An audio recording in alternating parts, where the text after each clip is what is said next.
Michel, tu sais, aujourd'hui, on entend partout les gens parler du lifestyle. C'est devenu une espèce d'arlésienne. Tout doit être lifestyle, rien ne doit être standardisé. Je suis un personnage unique. Il faut me respecter dans ma personnalité. Je veux pas une chambre pareille, etc. Est-ce que c'est pas finalement quelque chose qui est très galvaudé aujourd'hui? Tout est lifestyle et on en a à toutes les sauces. La formule est totalement bateau, hein, on va pas se mentir. Et surtout, il y a tout et son contraire. Donc je pense que, raison gardée, évitons trop utiliser ces mots-là. Ce qui est vrai, c'est qu'on est de plus en plus vers une démarche d'appropriation de l'espace, du volume, des technologies, de ses vibrations. Et qu'à côté de ça, une fois de plus, on a les réponses. On a des produits qui permettent, lorsqu'on est dans son lobby, de le vivre un peu comme on a envie, dans sa chambre pareil, etc. Donc en fait, si c'est ça le lifestyle, je dis oui, c'est ça. C'est-à-dire qu'en fait, on a presque du sur-mesure en fonction de l'usage qu'on en fait. Et ça, c'est une attente fondamentale, une attente qui va se développer, une attente qui est de surcroît totalement légitime. Mais si c'est pour sortir des sentiers, faire des formules qui sont extrêmement éphémères, avec un vieillissement et surtout une pérennité plus que dangereuse, moi je répondrais très clairement non et non, c'est pas du tout ça et ce ne sont pas les vraies valeurs. Une démarche que j'évoquais l'autre jour à votre conférence, c'était le Morgan de New York. Le Morgan de New York, il a plus de 30 ans aujourd'hui. Il n'a pas pris une ride.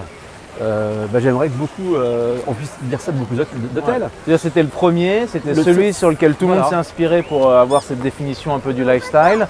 Ça a été beaucoup copié, mais ça n'a pas été souvent égalé. Là où il y a du génie, c'est finalement quand on fait du design, et je crois que c'est un peu le rêve de tous les architectes, c'est d'arriver à créer cette espèce de briser le temps, d'être intemporel, d'être cohérent, de raisonner dans sa modernité, dans son environnement. Un produit qui perdure et qui est reconnu comme ça, je pense qu'effectivement, Schrager, Putman et compagnie peuvent en être fiers. Mais à côté de ça, ils peuvent être fiers. Et effectivement, ce ne sont pas des produits gratuits. La démarche, elle est juste, elle est calibrée, si c'est pour faire juste un effet de manche, ça va durer 1 an, ça va durer 2 ans, ça va faire de la presse évidemment, souvent beaucoup de presse, qui tout le temps manque un petit peu de nouveauté, mais sans recul, le produit il se meurt et malheureusement souvent l'investisseur aussi, parce qu'il y a quand même des temps minimums. Donc clairement, méfions-nous des tendances, il y a les tsunamis.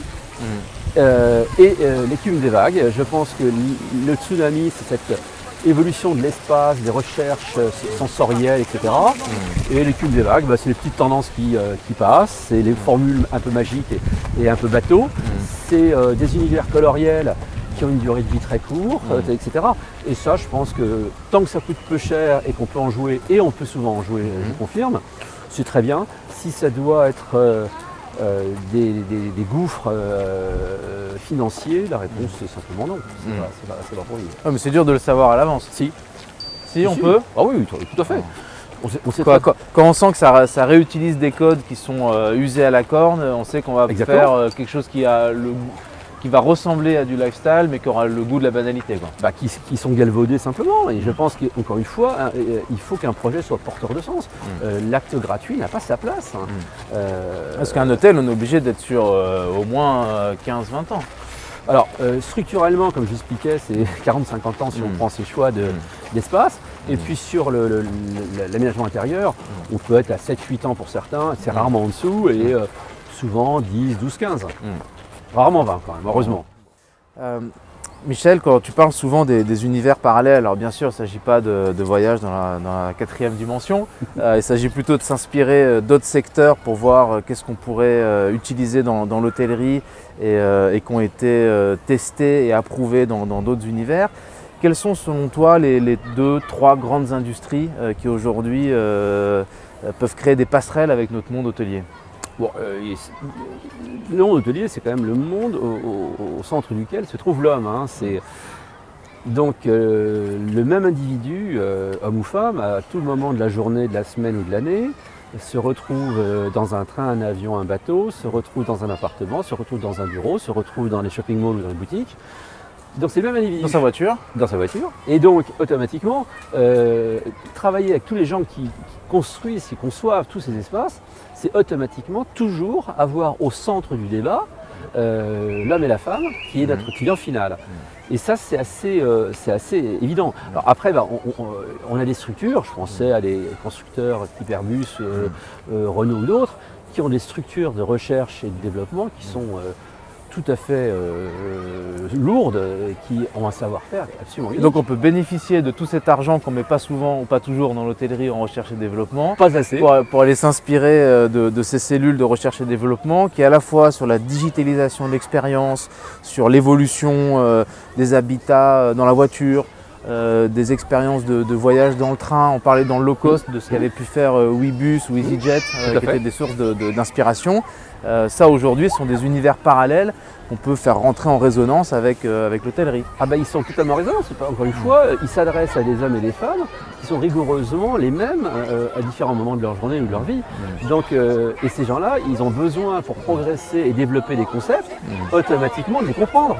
Donc, et encore une fois, on parle des mêmes personnes. Donc le travail qu'ils font pour se développer eux-mêmes, c'est exactement les informations dont nous-mêmes on a besoin pour les mêmes personnes. Donc c'est Est-ce que tu as un exemple en particulier que tu peux nous citer par rapport à une inspiration qui serait venue d'un autre secteur? Il y en a énormément, mais il y a juste une anecdote qui m'amuse beaucoup. À une de mes journées d'archi sur la sensorialité, et cette journée, le thème c'était les technologies sensorielles. Et on cherchait à comprendre le comportement de l'homme par rapport justement à ça et ses réactions souvent instinctives animales. Et le sentiment de sécurité dans la chambre. Et j'avais fait venir quelqu'un qui travaillait sur le design sonore. Alors, le design sonore, c'est quoi ce truc-là un peu bizarre? En fait, c'est très simple. Ce monsieur travaillait essentiellement beaucoup pour l'automobile. Et il travaillait sur le son que devait faire une porte de voiture lorsqu'elle claquait. Et que si le son était lourd, sourd, on avait le sentiment que la porte était solide et que le véhicule était solide. Et alors c'est assez amusant parce que donc, le sentiment de sécurité dans la voiture. Qu'est-ce qui est revenu dans la journée sur la femme et l'hôtellerie? C'est la porte comme étant la frontière avec l'inconnu derrière la nuit et la sécurité, voire l'insécurité. Et on a travaillé sur le son des portes et on a fait des tests. Une porte d'hôtel qui sonne un peu lourd, un peu solide, ça vous rassure et donc va vous sécuriser pour votre sommeil. D'accord. Alors qu'une porte qui va sonner creux, elle ne sera pas forcément finalement plus fragile, mais elle donnera l'impression d'être plus fragile. Typiquement, ce genre d'informations qui sont assez étonnantes. Et jusqu'à ce que je rencontre ce monsieur qui a tenu en haleine pendant 1 heure sur l'auditoire, il était venu avec ses cassettes à l'époque, c'était, je sais pas, oui, j'ai des cassettes. Il nous a mis ses sons et on était mais comme des gosses. Et en plus, il était très, très, très drôle. En disant là, vous voyez, on monte dans la voiture, on a la trouille. Et c'est exactement ça. Donc, vous voyez, un exemple qui a fait avancer énormément la discussion, entre autres avec les fabricants, en disant il faut qu'on travaille le son de la porte.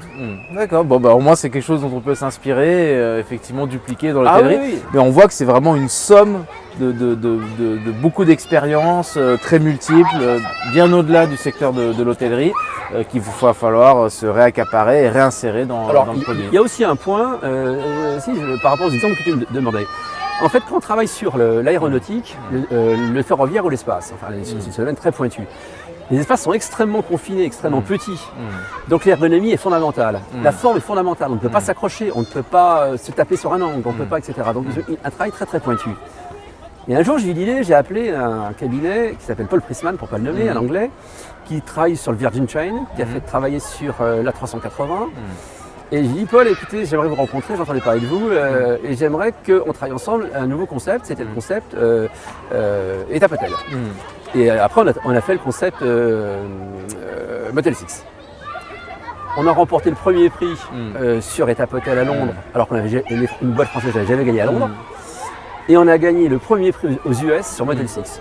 Les chambres, on avait réduit Motel 6 de plus de 20% de surface. Alors j'avais dit on ne peut pas faire des motels avec surface pareille, c'est énergivore. C'est le point de rupture. Eh bien, les clients qui n'ont pas changé, des personnes, des truckers, les gens un peu, ont absolument pas vu la différence de surface parce qu'on avait travaillé l'ergonomie et la forme. D'accord. Et pareil sur étape. Donc ce que je veux dire, c'est que fondamentalement, cette approche d'espace confiné et complexe, avec des formes qui doivent être toujours en rondeur, en facilité, eh bien ça fonctionne très bien. Et donc ces univers-là m'ont beaucoup apporté, et ont beaucoup apporté à l'hôtellerie. D'accord.